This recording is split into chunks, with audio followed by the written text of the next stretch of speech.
dossier de la rédaction consacré au paiement des bourses scolaires pour le premier trimestre effectif depuis ce matin. Le constat dans les guichets du Trésor public avec Doris Krosgolo et Evaris Ndoutoum.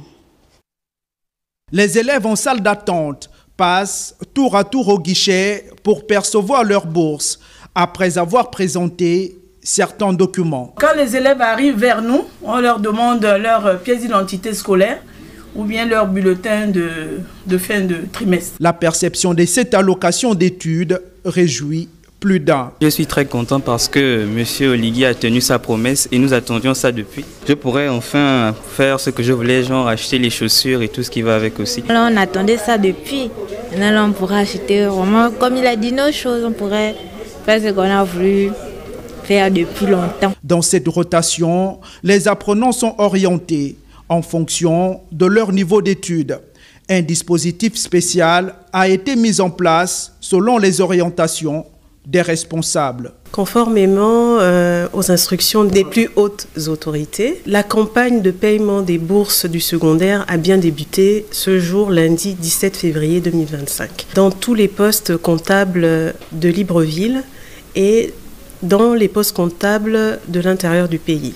Cette campagne de paiement concerne à peu près 62 000 élèves pour un montant de 1 488 000 000. Les élèves sont invités à se conformer au chronogramme qui a été diffusé sur les différentes plateformes. Le paiement des bourses d'études aux élèves du secondaire est donc effectif sur toute l'étendue du territoire. La bourse, une allocation scolaire pour laquelle notre rédaction s'intéresse au mode de gestion par les apprenants principaux bénéficiaires. Evra Mata et Evaris Ndoutoum. Rétabli en 2024 par les autorités de la transition, le paiement des bourses scolaires aux élèves du secondaire fait de nombreux heureux sur l'ensemble du territoire national. L'utilisation de cette allocation scolaire est fonction des besoins de chaque apprenant. Oui, je suis contente. Et ma bourse, j'ai prévu d'abord enlever, puisque moi je suis chrétienne, j'ai prévu enlever ma dîme pour partir donner à l'église et donner aussi à mon prophète. Après, je vais aussi donner à ma mère et mon père. Donner la moitié à ma mère pour mieux garder ça pour moi-même, mais aussi acheter les choses à mes frères. Avec ma bourse, j'ai prévu d'acheter une chaussure et le reste, je vais partager à la famille. Puisque c'est la famille d'abord, la première bourse, on partage toujours. Je sais comment on peut faire avec la bourse, comment partager et tout, comment gérer pour ne pas que ça se gaspille en 1 ou 2 jours. L'usage de la bourse scolaire tient également compte des spécificités générationnelles. À l'époque, déjà, on n'avait pas toutes ces orientations venant des parents, donc nous-mêmes on s'est débrouillé un peu et puis on se disait qu'en tant que jeune fille à cette époque, donc on pouvait déjà acheter des trucs de toilette et certaines choses qu'on pouvait nous demander à l'école. Le temps et les réalités quotidiennes sont les principaux facteurs qui influencent la gestion des bourses scolaires par les élèves du secondaire. Et pour refermer ce dossier, Patricia Lydie-Mollet revient sur le caractère, sur les enjeux sociaux, politiques du paiement de cette allocation scolaire qui revêt un caractère capital. On regarde.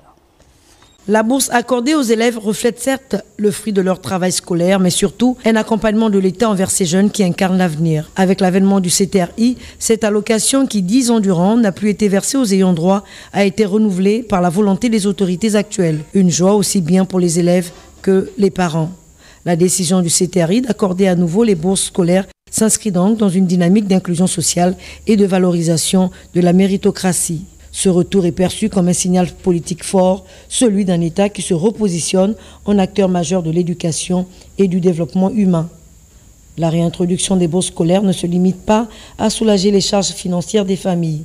Elle joue également un rôle dans la stabilité sociale. En valorisant le mérite et en donnant aux jeunes des perspectives d'avenir, l'État contribue ainsi à éloigner une partie de la jeunesse des risques de décrochage scolaire, voire d'activités déviantes. Cette mesure participe à restaurer la confiance entre les citoyens et les institutions. Si la reprise du versement des bourses est largement saluée, elle soulève toutefois la question de sa pérennité. Les observateurs attendent de voir si cette initiative s'inscrira durablement dans les politiques publiques.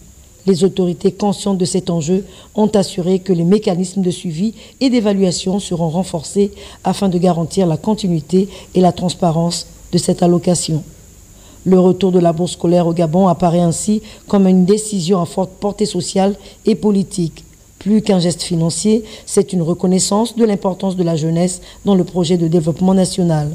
Une jeunesse désormais motivée à redoubler d'efforts, consciente que son avenir est entre ses mains, mais aussi sous le regard bienveillant d'un État qui mise sur elle.